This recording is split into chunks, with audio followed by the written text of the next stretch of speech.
And active listening is when you take their words and you come up with your own words and give it back to them to see if it fits, if it matches. Now, notice when you active listen, people, I want you to notice this when you're practicing with other people. When you get it right, when you get it right, some people will, their reaction will be demonstrative. When you get it right, sometimes their actions will be demonstrative. They'll do something like, "Yeah, man, that's it. Yeah, that's just how I feel." You know, and the reason they do that, they don't know why they're doing it, but somehow, some way, see, they know that they are in their earthly vessel all by themselves, and they know that they've always been there. They will always be alone. And for you to get it right, to hit the nail on the head, they are excited about that. Now, they are not consciously aware that they're demonstrative. They're not consciously aware. This just happens because somehow inside their vessel, you get that bell. Ding, ding, ding, ding, ding, ding. You have a winner. You got it. That is exactly the way I feel. Yeah, that's it. That's it. So watch when you get those demonstrative feedbacks from people. All right. All right. Vic, look here. You're teaching my son, and he's in the fourth grade. And, he's just not doing well in your class, man. I mean, he can't even read. When he brings homework home, he can't even read the word. So Bernard is having difficulties reading when he's at the house. Huh? So Bernard is having difficulty. You seeing that Bernard is having difficulties? I'm sorry, I can't hear you. You can't hear me? Yeah, I can hear you. I can hear you now. Okay. So I see you notice that Bernard is having difficulty reading at the house. Yeah, man. And I don't understand why he's not able to read because, I mean, this is the second semester. Yeah, it is the second semester, and we have had some improvements, but I can still see that you may have I haven't seen no improvement. Right. I can understand that. Sometimes it's very small improvements, and if you hadn't been, you know, how often? Well, I want to ask you a question, but I can understand that because we have been. I don't know. I don't know if you can understand it because I mean, you weren't up to 3 o'clock this morning working with his problems in social studies. Mm. So you're up at 3 in the morning. Yeah, man. I have to go to work. Oh, that's understandable. So you want to find out ways to where you can limit the time that having to be up late at night. Yeah. Yeah. And Darian, man, I just get tired, Darian. I feel like I'm doing stuff that the teacher should have been doing. I mean, that you, as his teacher, should have been doing. And I'm reteaching my son all into the wee hours in the morning. And he has to get up and go to school. I've got to go to work. Man, that's stressful for me. So you feel that I've missed within my teaching, you feel like I missed skills that would be able to help them be successful. Something's going on. I mean, the boy can't read. He can't even add single digit numbers. And you want me to focus on some of the fundamentals of his basic learning. Oh, I want my son to be able to read and add and subtract and multiply and divide.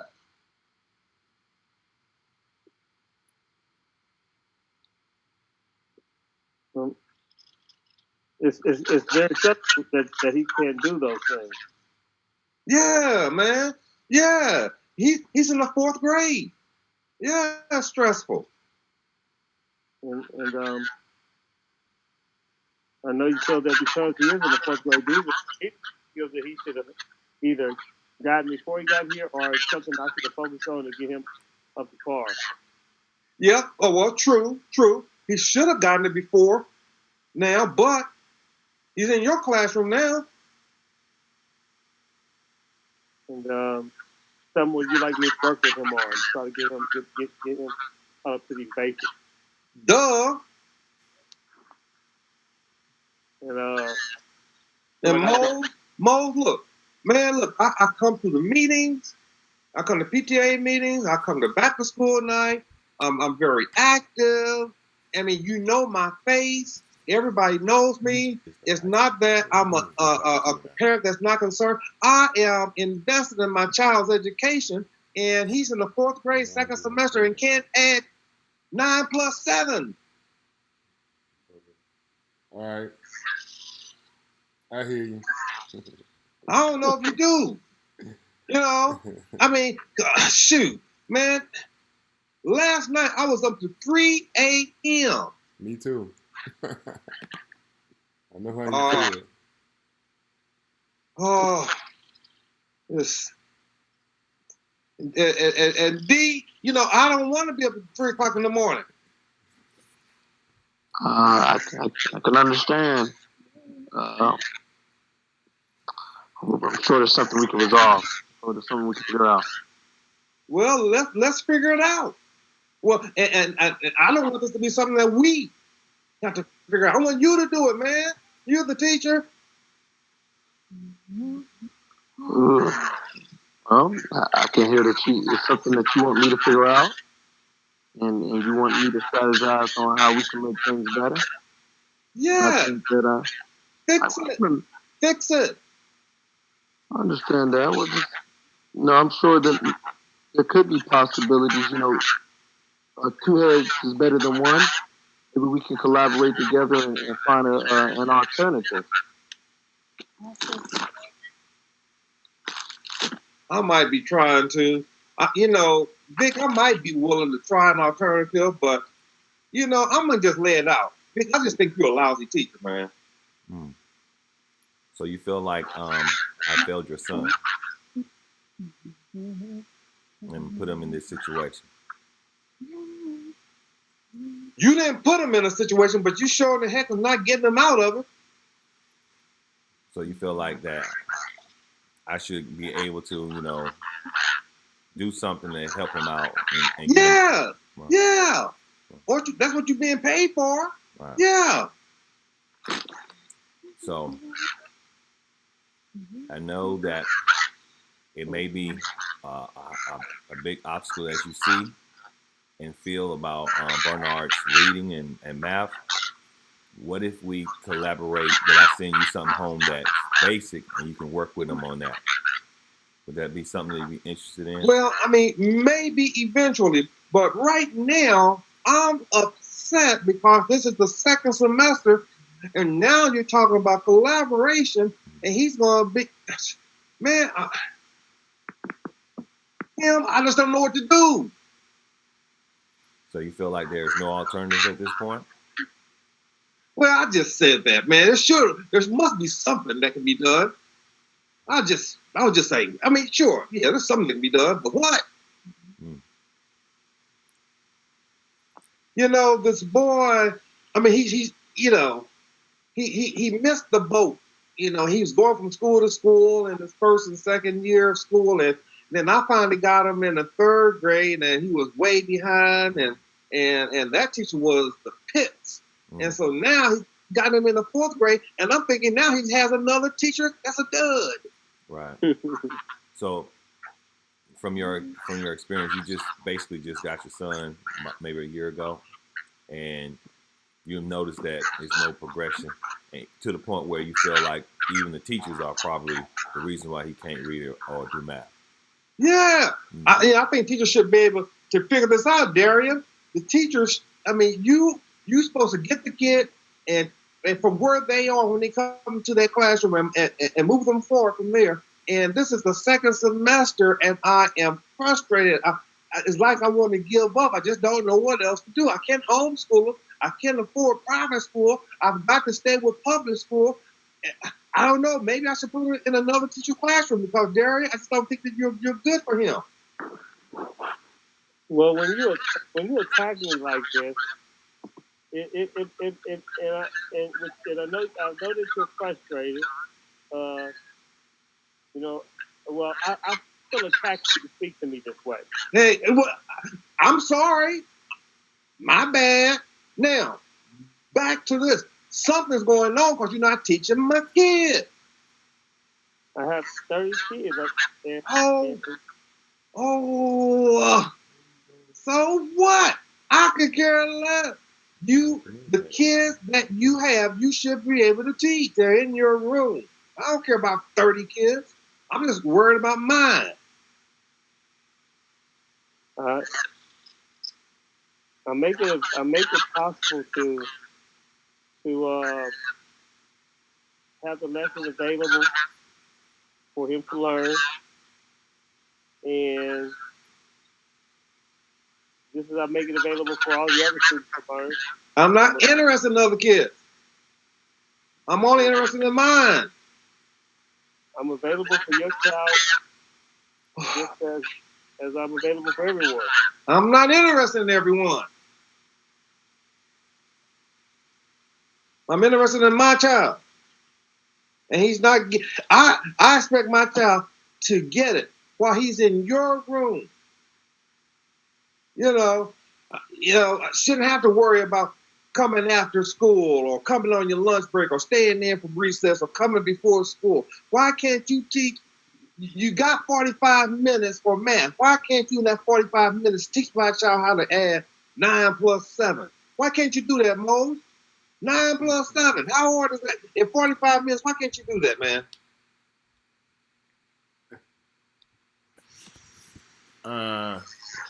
Maybe your kid might need a special tutor, so you won't have to stay up so late.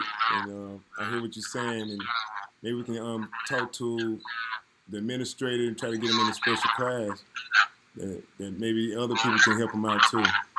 So he might need to be in a different class because you are lousy. I understand how you feel. You might be a little tired right now. Saying you've been up since 3. I'm here to help. Yeah, I am tired. All right, I'm here to help you. Well, teach him 9 plus 7 in 45 minutes. Your kid might need a little bit more time than 45 minutes, so he can get that.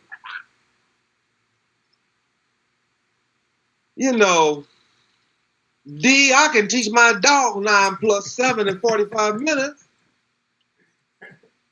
Well, I can feel the hostility in your tonality, and I understand you're frustrated. And I want to let you know that I'm frustrated with you in trying to figure out things of what I can do. But I'm going to let you know I will not give up on your child. I'll make sure he'll have the best education. Can you teach him 9 plus 7 before the end of the week? You know what? I'm going to tell you this. I'm going to give it my all.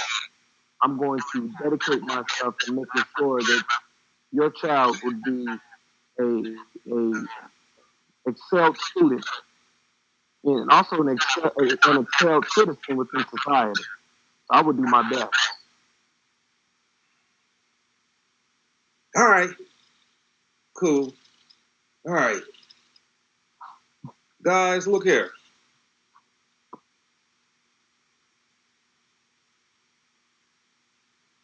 Active listening. You are hearing what the person says,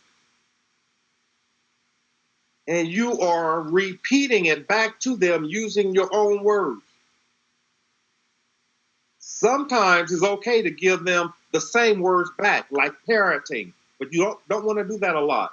Sometimes it's okay to give them door openers to keep them talking, but you don't want to do that a lot.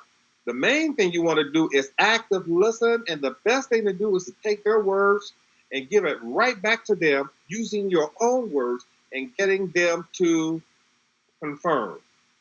Now, how was it when I said you are a lousy teacher? How was that? It's fine with me. I've been teaching 19 years. If somebody, I can't hear. Can y'all hear me? Yeah. I can hear you. Yes. I can barely hear you all. Really? Is there Well, anything I need to do from my end? it's everybody. It was on Bluetooth and I could hear really good, and now all of a sudden it's super low and my volume is all the way up. Okay. That Well, might be let's the let truck everybody just talk louder. Okay. When I call you a lousy teacher, and here you are sitting up here with a master's degree, been teaching 10 years. You know, you were teacher of the year 2 years ago. And everybody wants their child in your classroom. And then this joker comes to you and say, you are a lousy teacher because my child can't learn. How do you actively listen to that? Man, I'm upset. You are a lousy teacher. You don't even know what you're doing. How do you actively listen to that? You don't like my teaching style. Something's wrong with you. Yeah.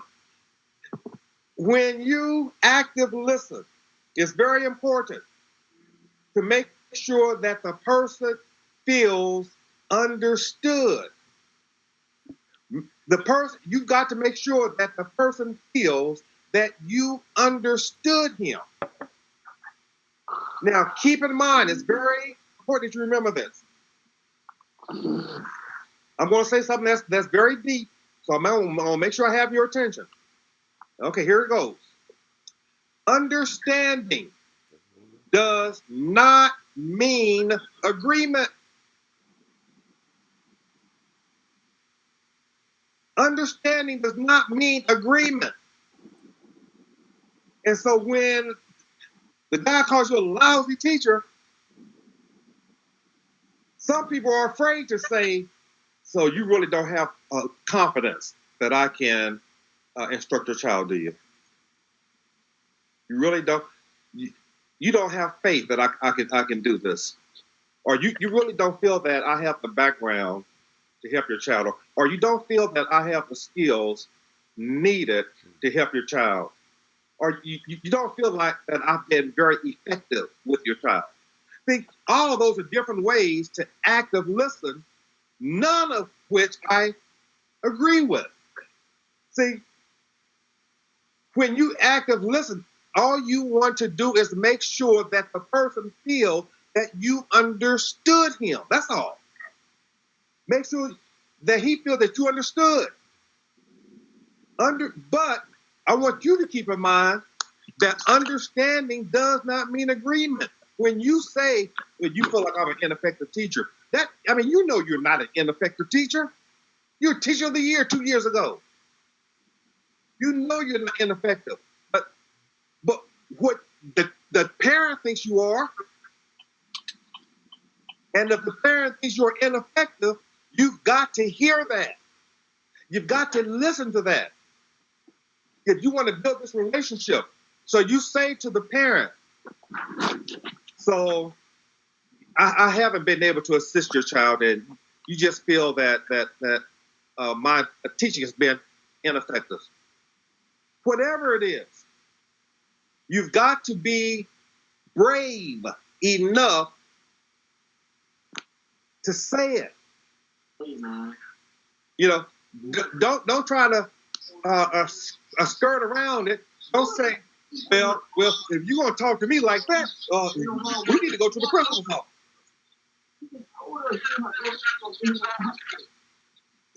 You know, you don't want to do that. But your goal is to build a relationship. Is that AD? Yo. Okay, is that you? You need to maybe put yourself on mute. No, my apologies. I'm trying to cut the thing out. Oh, okay. Okay. I'm going to go around to ask each of you These 4 questions that you see, I'm going to ask you 3 times each, and I want you to give me a quick response. A quick response. A quick response. Kim, what do you want?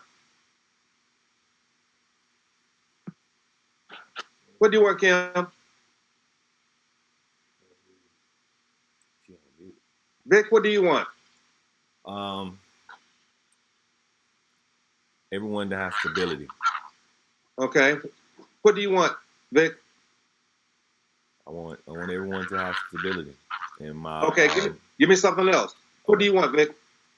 To be able to live in a way that is free from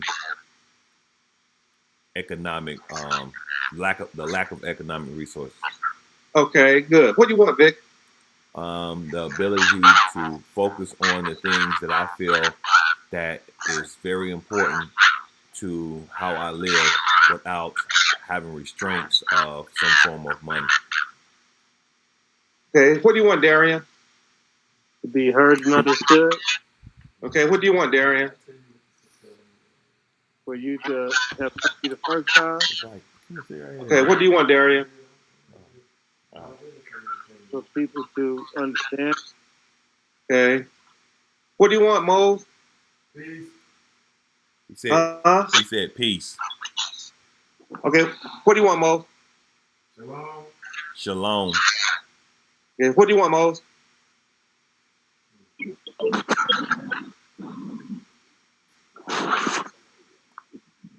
Mose get cut off? He's no understanding. He was thinking. Understanding. Okay. What do you want, Kim? I had to hang up. I'm on the car phone now. Is that better? Yeah, I can hear you well. Okay, I missed something. I don't know what I missed. Okay, because you when you came on, Mo's picture went off. I don't know if Mose is still on. Mose, are you here? I'm here. Oh, you may have to scroll to see him if I came on. Okay, no. No. Scroll meaning that you have a plus and minus at the top of the screen where the pictures are, and you can move through between them. Can you click on the light? Okay. Then on the highest. But he's still there on my screen. Okay. Mose, can you hear me? Yeah, he hear you. Oh. We only Okay. got one speaker, and we speaking through my my laptop. Oh, okay. Okay. Darian, Lil D, Big D. Yeah. Big deal, little D. You. You said what I want? Yeah. I want to be in the everlasting kingdom of Elohim. So bad. Okay. What do you want? I want to fear him. I want to What do you fear him. want? I want to do what he wants me to do when it comes to his people while we're in this kingdom of hell. Okay. Okay. Vic, what do you pretend? Dang, that's a good one.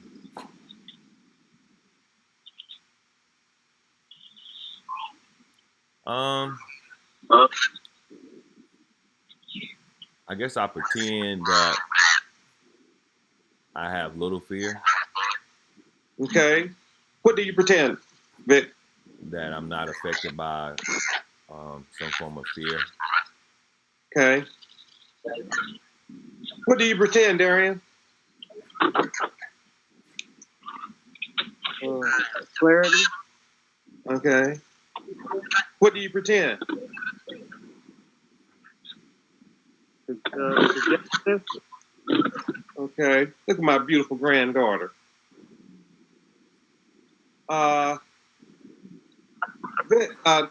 Kim, what do you pretend? I pretend that I'm strong at times when I'm really well, I don't want to say that. Sometimes I feel like my feelings don't get hurt easily. Okay. What do you pretend? that I'm not affected by things that people say about me or how people treat me. What do you pretend, D? I think I pretend to be happy at times. Okay. What do you pretend? What do you pretend, D? I feel that there's things that I know that I have to handle, and that is clearly in front of me, but I try to pretend like it's not there. Okay. What do you pretend, Mo? Not pretending. He said he pretend not pretending. Okay. What do you pretend, Mo?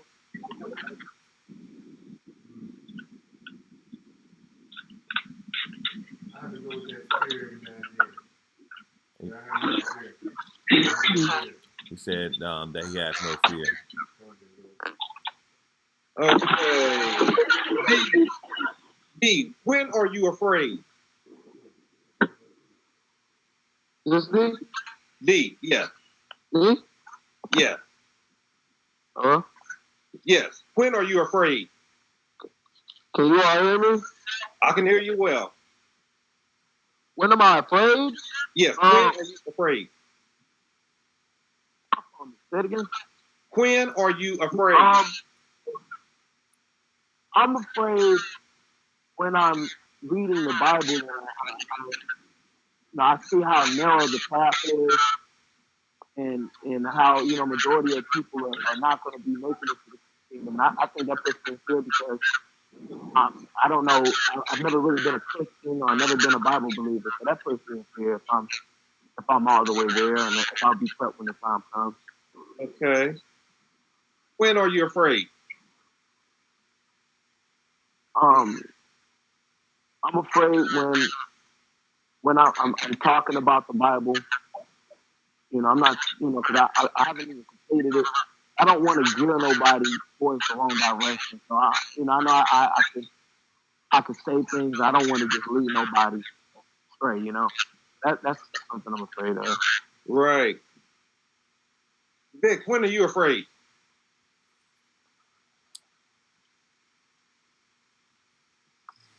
I'm afraid.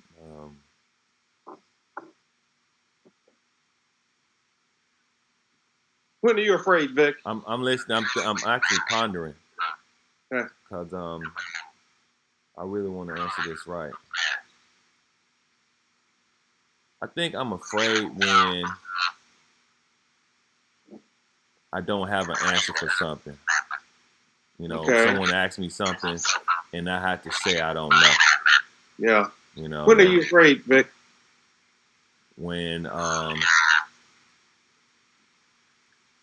at times when I can't see something clearly to the point where I can answer it without a sound of a doubt, sometimes I'm afraid. Okay. Darian, when are you afraid? When I think about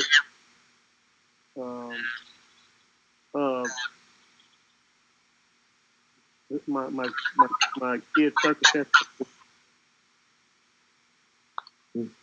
When are you afraid, Darian?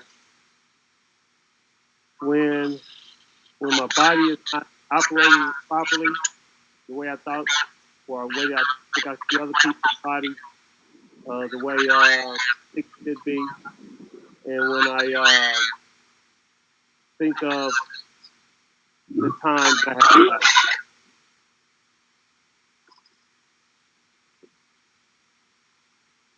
Kim, when are you afraid?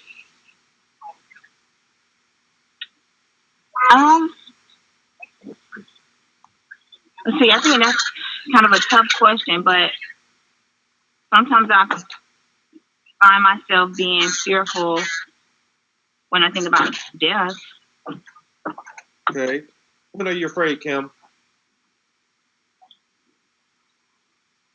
When I think about dying and the unknown of it, how would it feel, how my family would be impacted by it, just the uncertainty of it. When are you afraid, Mo? When I'm trying not to hurt people's feelings. He said when he's trying not to hurt people's feelings. Okay. When are you afraid, Mose? When I'm trying to complete something. When he's trying to complete something for someone. Mose, when are you satisfied? When are you satisfied, Mose?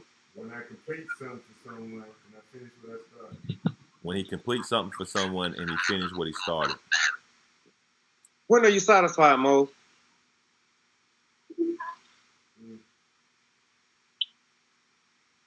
When I feel as though I've done something right in the Most High life. When he feels like he's done something right in the Most High's will. Kim, when are you satisfied? Uh-oh. Huh? Wait a minute. I think I lost you. I'm sorry. Can you hear me? Yeah, I can hear you. Yeah, when are you satisfied? Hello? Can you hear me, Kim? Okay, it's just a little again. I have to put the phone to my ear, but Okay.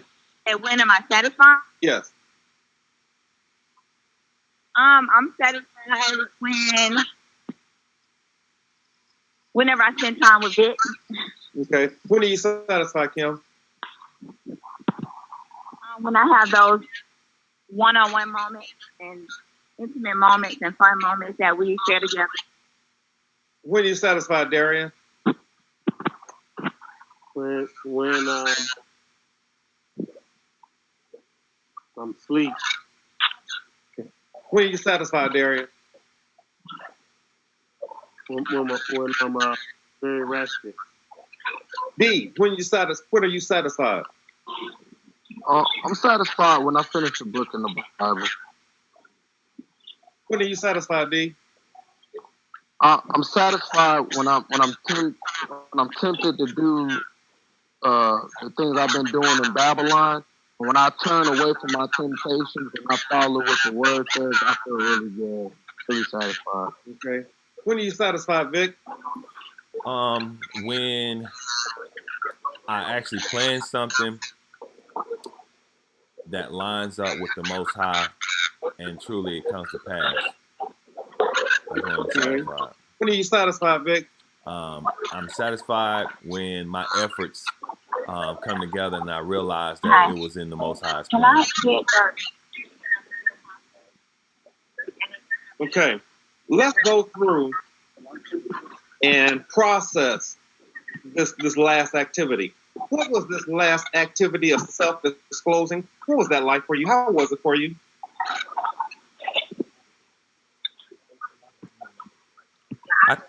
I'll answer for me. Saying it out loud made it real.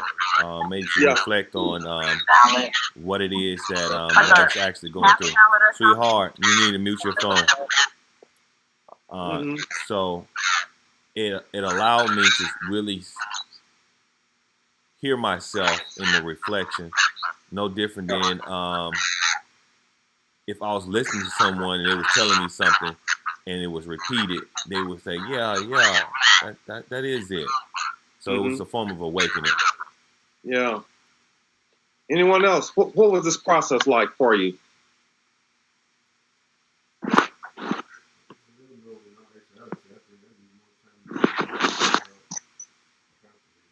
Moses said that in actuality, he felt like he needed more time to process it because he never thought along the lines. Guys, let me tell you that self-disclosing is crucial to communication. The more you are willing to self-disclose, the better is your communication. Now, let me warn you that self-disclosing is risky. And the reason it's risky is because someone can take what you said and use it against you. But you have to be willing You have to be willing to accept that risk. If your intent is to develop relationships and keep relationships and maintain relationships, you must be willing to accept that risk. Will somebody try and take it and use it against you? They might. But you I'm sorry, can I ask what the risk was again? they might take it and use it against you. Oh, okay. You know, you might say, you are a lousy teacher. And you might say, wow, that really hurts because you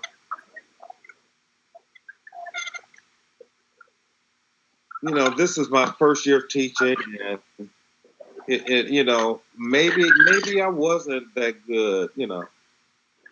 And then they'll take that, Mr. Principal, Mrs. Principal, this first year teacher doesn't even have confidence in themselves. But what I'm saying to you is that you cannot be afraid to self-disclose. It is best to self-disclose. Accept the risk that somebody might take it and use it against you. But it's well worth it.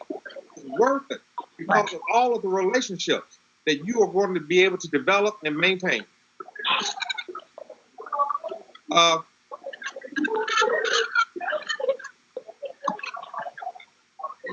Okay. I'm trying to move this.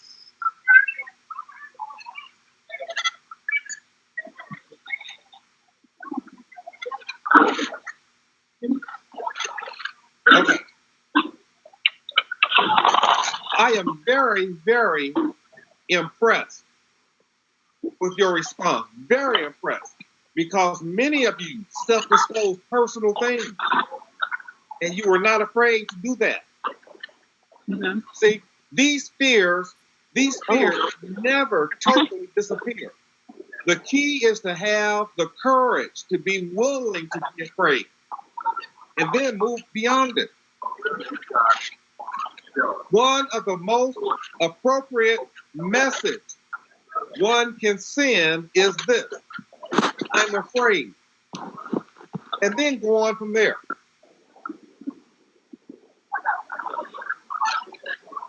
The only thing that will stop us is the fear of fear. Mm-hmm. A fear can be an opportunity to grow. It can be an opportunity to grow. See, being unwilling to be afraid and take risks can be paralyzing. And you will not be an effective communicator if you are too afraid to get off the dime. You've got to be willing to take risks. Now, I am going to send this out. Did you guys get the PowerPoint from last week? Yes. Okay. The PowerPoint from last week says March 2nd. I am going to send this PowerPoint to you. It's going to say March 9th. So delete March 2nd and then save March 9th. Because March 9th is everything I said last week, but with the addition. And then next week, I'm going to send you another PowerPoint to replace this one, just so that you can have something to look at if you choose.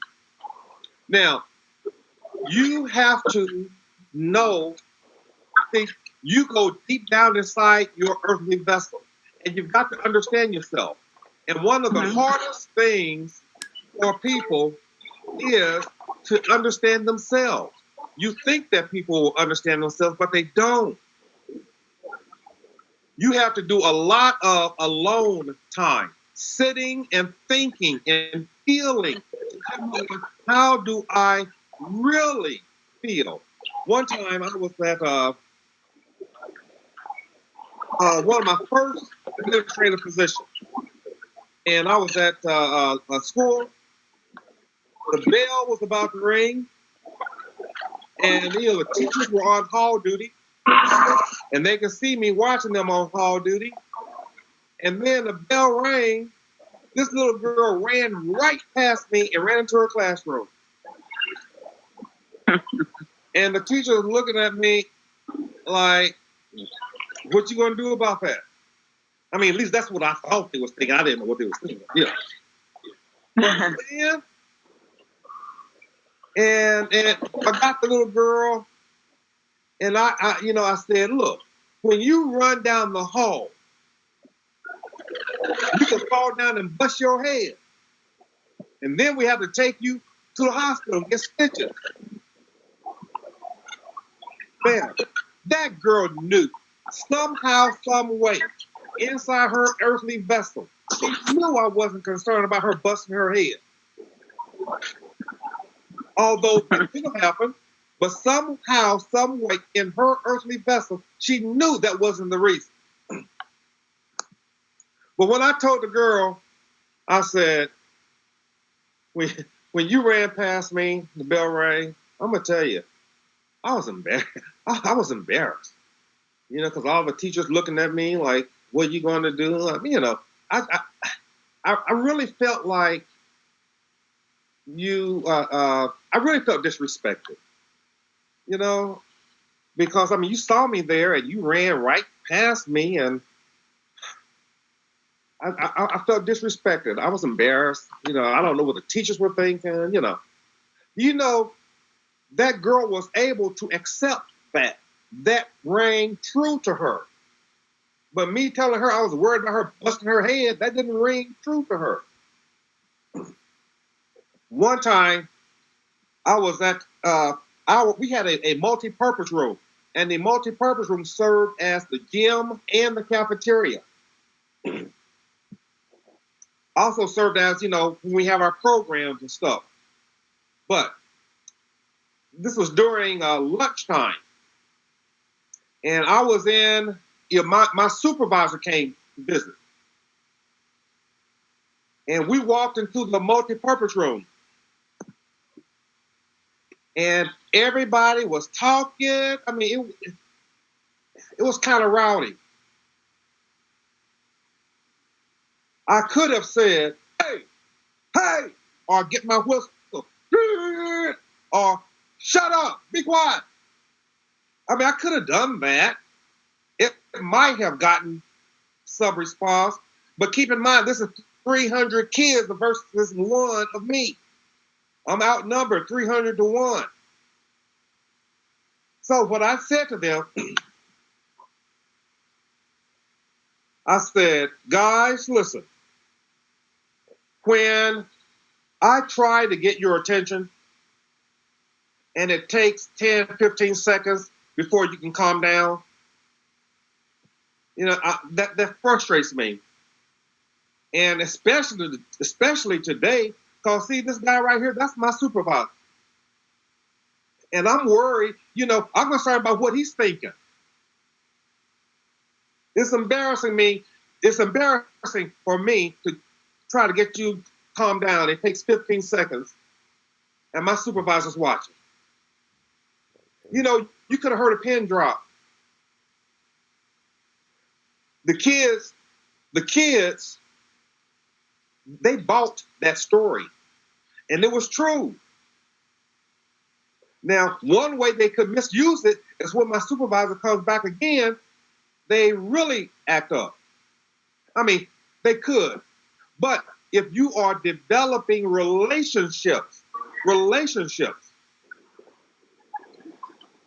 they won't. Let me tell you, I had 2 principals who were complete opposites, and one was effective and one was successful.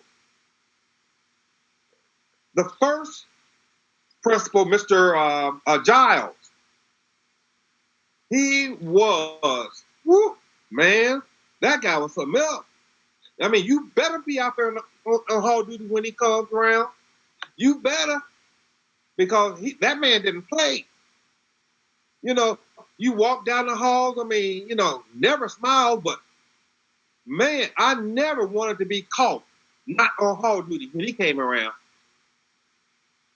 But you know what? One day he had a principal's meeting and he had to leave the building. And it was just like the whole building said, oh. He's not. He's gone. He's gone to principal's meeting. It's just like the whole building relaxed. Very few people on hall duty too, because they knew he wasn't there.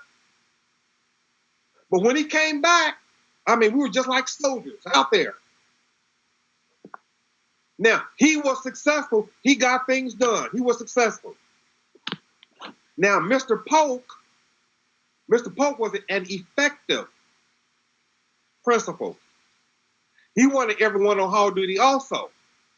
And he wanted everybody on hall duty because, I mean, make sure that the traffic is flowing smoothly, make sure there's no problem, make sure you're there to assist students with lockers, whatever it is.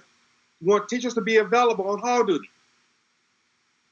One day, he had a principal's meeting. And you know what? The teacher was on hall duty. They made sure the traffic flowed. They made sure they helped kids with their lockers.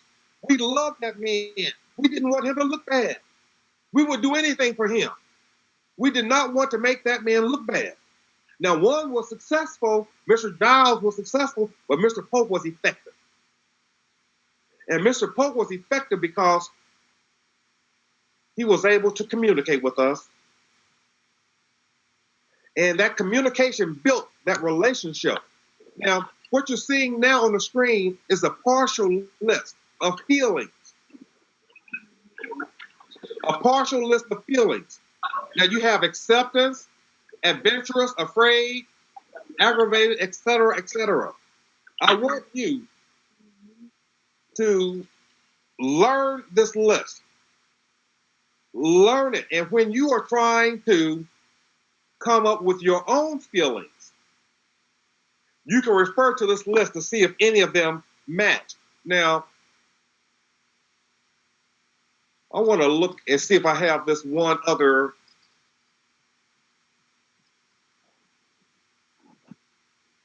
Okay, I thought I had another.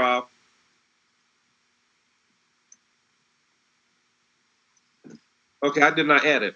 But the other screen I wanted to show you was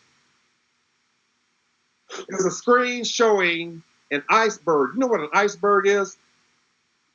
An iceberg. Yes, big ice coming out of water. Yes. You will have only a small portion above the water.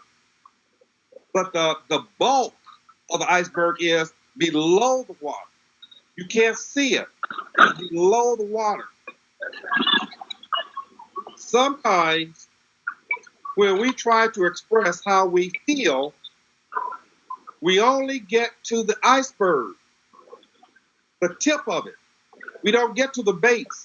Your job is to try to understand and get to the base of your feelings. Mm-hmm. You know what? You know one of the reasons people use profanity? Why? Because they don't Weekend vocabulary. A lot of reasons people use profanity is because they don't have enough language. Mm-hmm.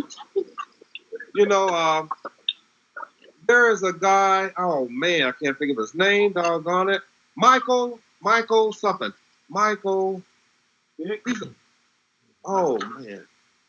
Oh, I'll think of it later. But anyway, Michael says, man, I am a verbal assassin. He said, I can tear anybody up with words that I know they don't even understand. He says, man, I am a verbal assassin. His vocabulary is so broad, so broad. Michael Eric Dyson. Isn't it? Michael Eric Dyson. Y'all heard of him? Oh, I have. nah, I never heard of him. Oh man, that's a bad brother. He's a bad brother. Yeah, Uh, extensive vocabulary. yeah. Google But him. is he a speaker? No, he's a No. he's a professor somewhere. I don't remember where. Is he black? Yeah, he's black. Yes, black. Yeah, man. Go to YouTube and maybe listen to some of his speeches. Man, that boy is bad. He's But he the says, light-skinned man, guy with glasses, I right? can assassinate you with my language. That's tough. He is tough. Now, the reason people cuss is because they don't have enough language. Michael Eric Dyson doesn't need to cuss. He got so many words that you don't even understand. He knows you don't understand, and he'll make you look like a fool. I mean, if he wanted to do that, but the boy is bad. Michael Eric Dyson. So I mean, Google him and check him out. Get some of his books. I mean, he's really, really good. But what we have to do, we have to come up with enough words that can match our feelings. We don't want to give surface stuff. Now, I'm going to go to the next portion. We're going to go to 3-part iMessages. And I'm just going to spend a little bit of time on this, and then we're going to spend more time on it next week. But people are not willing to change. Now, listen to me carefully. People are not willing to change unless they know how their behavior affects you tangibly. If you can convince them how their behavior is affecting you tangibly, they'll be willing to change. So when the other person has a problem, you act as listen. But when you have a problem, you give a 3-part iMessage. I don't know if you guys caught it, but Darian gave a 3-part iMessage when I was attacking him. That's pretty good. He did. Yeah. If you have a problem, you give a 3-part iMessage. And when you give your 3-part iMessage, keep in mind it's not about the other person. It's all about you. All about you. See, if you make it about the other person, that becomes a you message for them. And you don't want to give them a you message. You make it all about you. So the first thing you do is describe the first person's behavior. When you, and behavior is something a person says or does. So,